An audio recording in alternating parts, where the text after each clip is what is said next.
अस्सलाम वालेकुम या अली मदद नदीम जलबाणी रईस निबन जलबाणी जो भा रत देरे खां ॻाल्हायां थो।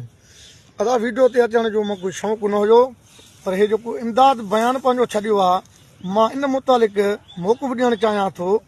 इमदाद जेको इहो बयानु छॾियो आहे त मुंहिंजा मुड़ुस हे नदीम माराया आहिनि, ॿई भाइर। अदा सां इहे तुंहिंजा इमदाद न माराया आहिनि, तुंहिंजा मूं आहिनि, तुंहिंजा ॿई ॾोहारी हुया, तुंहिंजो रिकॉर्ड ख़राबु हुयो, हुकूमत खे घुरबल हुया, इहे क्रिमिनल हुया।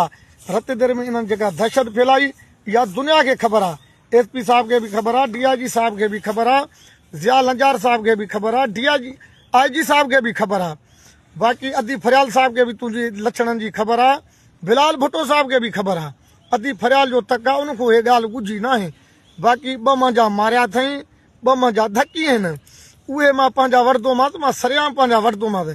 हे पुलिस मारिया अथसि, इहे मूं न मारिया अथमांसि, ऐं इन आवाज़ सां बि मुंहिंजो को बि वास्तो न आहे। इहो फेक आवाज़ आहे, इहो आवाज़ डुप्लीकेट आहे। इहे आवाज़नि जहिड़ा थी वेंदा आहिनि। मूंखे हे ब्लैकमेल थो करे, इन सां असांजो को बि वास्तो न अथसि। बाक़ी जॾहिं असां विड़ियासीं, सरेआम विड़दासीं त क़बूलदार थी विड़दासीं। या अली मदद। अस्सलाम वालेकुम या अली मदद नदीम जलबाणी रईस निबन जलबाणी जो भा रत देरे खां ॻाल्हायां थो। अदा वीडियो ते अचण जो मूंखे कोई शौक़ु न हुयो, पर हे जेको इमदाद बयानु पंहिंजो छॾियो आहे, मां इन मुतालिक़ मौक़ुफ़ ॾियणु चाहियां थो। इमदाद जेको इहो बयानु छॾियो आहे त मुंहिंजा मुड़ुस हे नदीम माराया आहिनि, ॿई भाइर। अदा सां इहे तुंहिंजा इमदाद न माराया आहिनि, तुंहिंजा मूं आहिनि, तुंहिंजा ॿई ॾोहारी हुया, तुंहिंजो रिकॉर्ड ख़राबु हुयो, हुकूमत खे घुरबल हुया, इहे क्रिमिनल हुया।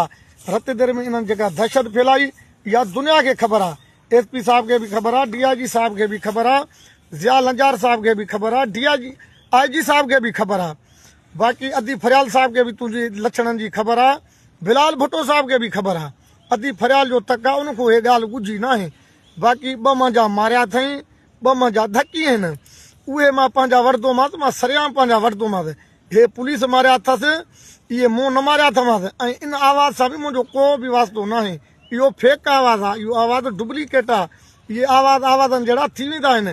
मूंखे हे ब्लैकमेल थो करे, इन सां असांजो को बि वास्तो न अथसि। बाक़ी जॾहिं असां विड़ियासीं, सरेआम विड़दासीं त क़बूलदार थी विड़दासीं। या अली मदद।